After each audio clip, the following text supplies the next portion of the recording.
नमस्कार, मैं हूं कुमार गजेंद्र। भारत टीवी में आपका स्वागत है।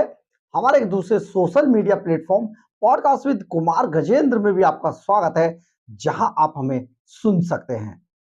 जम्मू कश्मीर के एक बड़े नेता, जी हां, और एनसी यानी कि नेशनल कॉन्फ्रेंस के दादाजी, पापा नहीं है, पापा तो उमर अब्दुल्ला है, दादाजी, और राहुल गांधी के सबसे करीबी दोस्तों में से एक फारूक अब्दुल्ला ने आज फिर से एक बड़ा ही विवादास्पद बयान दिया है। जम्मू कश्मीर में जब से एनसी नेशनल कॉन्फ्रेंस आई है, सरकार बनाई है, तब से अब तक फारूक अब्दुल्ला साहब को समझ नहीं आ रहा कि उन आतंकवादियों को, पाकिस्तान द्वारा भेजे गए जम्मू कश्मीर में आतंकवादियों को आखिर मैनेज कैसे करें।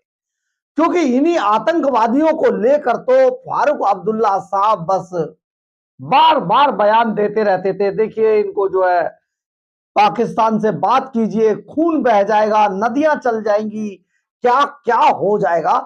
ये डॉक्टर लगाते हैं फारूक अब्दुल्ला साहब, और इसी शायद डॉक्टर भी, वो डॉक्टरेट भी उन्होंने शायद की होगी, तो इसी पर कर रखी होगी कि पाकिस्तान के संबंध किस तरीके से डेवलप किए जाए कि जम्मू कश्मीर अलग से इनको इनका झंडा, इनको इनकी पहचान आतंकवादियों को सौंप दें, और ये सारा पाकिस्तानियों के साथ मिलकर फारूक अब्दुल्ला वहां शासन चलाते। लेकिन अब ऐसा नहीं है, फिजा बदल चुकी है जम्मू कश्मीर के अंदर, और फिजा अब जम्मू कश्मीर में इस तरीके से बदली है कि आज डॉक्टर फारूक अब्दुल्ला और उमर अब्दुल्ला के पास कुछ भी नहीं है, उनके हाथ में ज्यादा कुछ है नहीं। बिल्कुल आप ये समझिए कि डोकलाम में जैसे सैनिकों को चीन के बॉर्डर पे खड़ा किया जाता था कांग्रेस के टाइम में, कि उनके पास राइफल होती थी लेकिन उनकी मैगजीन के अंदर एक गोली नहीं होती। यानी कि राइफल आप सोफिस्टिकेटेड ले लीजिए, लेकिन उसे लठ की तरह मारिए अगर समय पड़े तो, वैसे तो मारना नहीं है, मर जाइए। तो ये सब हाल फारूक अब्दुल्ला जैसे लोगों का किया जा रहा था। आज एक बार फिर से फारूक अब्दुल्ला ने आतंकवादियों को लेकर बड़ा बयान दिया। मतलब आप ये समझ लीजिए कि रिटायरमेंट के टाइम पर एक तो धन्य है वो रिपोर्टर्स जो इनसे पूछने पहुंच जाते हैं। दरअसल होता क्या है, ऐसे लोगों का तो बहिष्कार करना चाहिए देश के अंदर। इनके पास पत्रकारों को भेजा ही नहीं जाना चाहिए, जाए ही नहीं। जो जो एजेंसियों के लोग इनसे जाकर सवाल पूछते हैं, ये समझ नहीं आता आखिर सवाल पूछते क्यों हैं, जाते क्यों हैं। क्योंकि ये भी एक देश की अस्मिता और सुरक्षा से जुड़ा हुआ मसला है। अगर फारूक अब्दुल्ला यहां पर कोई बयान देते हैं तो पाकिस्तान, इंडिया में इतने लोग नहीं देखना पसंद करते क्योंकि फारूक अब्दुल्ला जैसे लोगों की असलियत जानते हैं लोग, लेकिन पाकिस्तान में यही बयान बड़ा चर्चा का विषय होता है और वहां रिकॉर्ड में लिया जाता है। आप ये समझिए, आज फारूक अब्दुल्ला ने जम्मू कश्मीर के ऊपर आज एक नया बयान दिया, और बयान आप सुनकर चौंक जाएंगे। उनका कहना है कि इस बात की जांच, जो आतंकवादी हैं उनको मारा नहीं जाना चाहिए। देखिए, फारूक अब्दुल्ला के दिल का दर्द कैसे फूटा है, क्योंकि अब वो वहां पर सत्ता में है, और सत्ता में रहते हुए भाई जिनके साथ गले मिल मिल के उन्होंने इस स्थिति को, कंडीशन को पाया है, जैसे केजरीवाल पंजाब के अंदर सत्ता से पहले सिख फॉर जस्टिस और टेररिस्ट से मदद ले रहे थे, पैसा ले रहे थे और उनके गले मिल रहे थे, जैसे कि कुमार विश्वास कहते हैं, मैं उनको कोट कर रहा हूं, और जैसा कि गुरपतवंत सिंह पन्नू कहता है, मैं उसको भी कोट कर रहा हूं, उसके वीडियो को भी। तो ये सब लोग जिस तरीके से यहां पर आतंकवादियों को साथ में लेकर जीत हासिल कर रहे थे, same agenda Farooq Abdullah and sons का भी था जम्मू कश्मीर के अंदर। और अब वही आतंकवादी जम्मू कश्मीर के अंदर फारूक अब्दुल्ला को यह कहने पर मजबूर कर रहे हैं कि आतंकवादियों को मारा नहीं जाना चाहिए। ये हमारी एजेंसियों पर बड़ा सवाल खड़ा करने की, हालांकि उनकी आदत रही है, कोई उनको अब सीरियस लेता नहीं है देश में, लेकिन फारूक अब्दुल्ला ने कहा है, और एक रिपोर्टर ने, एक पत्रकार ने इस बात को कवर किया है, तो सचमुच थोड़ा सा तो बनता है। लेकिन बनता यह है कि फारूक अब्दुल्ला जैसे जहरीले नागों को सचमुच अब ये कुचलने का वक्त आ गया है। हालांकि देश के अंदर बदलाव होते होते किस तरीके की चीजें हुई जम्मू कश्मीर में, ये किसी से छिपा हुआ नहीं है। परंतु सबसे बड़ी बात यह है, क्या आज फारूक अब्दुल्ला एंड सन्स को इस तरीके के बयान देने की जरूरत है? जब देश एक है और देश इतनी ऊंचाइयों को छू रहा है, तो फारूक अब्दुल्ला एंड सन्स आज भी ये चाहते हैं कि आतंकवादियों को पूजा जाना चाहिए, मारा नहीं जाना चाहिए। बहाना यह है, आतंकवादियों को पकड़िए और उनसे पूछा जाए कि आखिर उन्हें भेज कौन रहे। देखिए कैसा बचकाना सवाल और बचकाना जवाब है। बाय गॉड, फारूक अब्दुल्ला अपने आप में सचमुच वो पाकिस्तान के जो गले मिलने के और माल बनाने के जो रिसर्च किया उन्होंने, उसमें डॉक्टरेट है। तो फारूक अब्दुल्ला ने वो एक बड़ा अजीब सा बयान दिया। इसको लेकर आज राजनीतिक गलियारों में पूरी तौर पर चर्चा थी। लोगों को समझ नहीं आ रहा कि आखिर करे क्या, लेकिन लोगों की मतलब समझने से क्या लेना देना, जनता इसको समझती या ना समझती। इससे पहले देश के अंदर एक और महान इंसान, जो मतलब आप समझिए जिन्होंने अपनी पार्टी को बर्बाद कर दिया, अरे सही समझे आप, शरद पवार अपने अंतिम क्षण तक नेता ही बने रहना चाहते हैं। आज उन्होंने फारूक अब्दुल्ला का समर्थन भी किया कि भैया फारूक अब्दुल्ला जो बोल रहे हैं ना, गजब का बोल रहे हैं, कमाल का बोला है उन्होंने। तो फारूक अब्दुल्ला का बयान आज बेहद चर्चा में था और यह बयान आप लोगों को जरूर सुनना चाहिए, क्योंकि यही देश की सच्चाई है कि इस तरीके के नेताओं को अगर राजनीतिक तौर पर नेस्तनाबूद नहीं किया गया तो ये देश को जलाकर रख देंगे।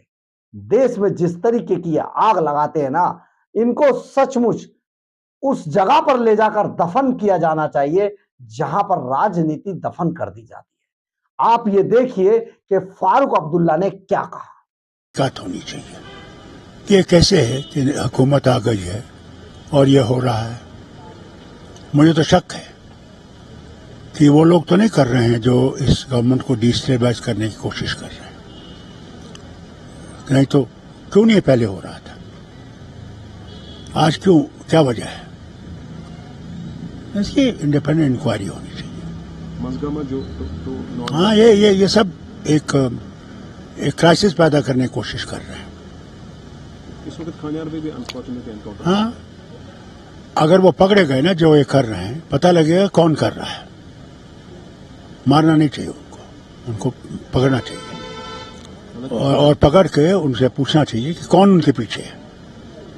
वही रास्ता है। खानियार एरिया शहर श्रीनगर का बीच वाला एरिया है। हाँ, ये सब देखिए, मुझे बताइए कौन लोग हैं जो ये कर सकते हैं और किस लिए कर सकते हैं? इन सालों में क्यों नहीं किया? मुझे इसमें तशवीश है। किस तरह का असर इससे पड़ सकता है? कोई असर नहीं पड़ेगा, परवाह मत कीजिए, ये इन चीजों कामयाब नहीं होंगे। हम इसे निपट लेंगे इंशाल्लाह। लोग इसके साथ नहीं है। शायद फिर हम हर बार ये नहीं कह सकते कि पाकिस्तान कर रहे हैं। नहीं, सवाल ही नहीं। मैं इस बात में ये कहूंगा कि इसमें तहकीकात होनी चाहिए, हो कैसे रहा है। इसके बजाय कि इनको मारें, इनको पकड़ना चाहिए और पकड़ के हमें मालूम करना चाहिए कौन इनके पीछे है। कोई ऐसी एजेंसी तो पीछे नहीं है जो उमर अब्दुल्ला को डिस्टेबलाइज करना चाहते हैं।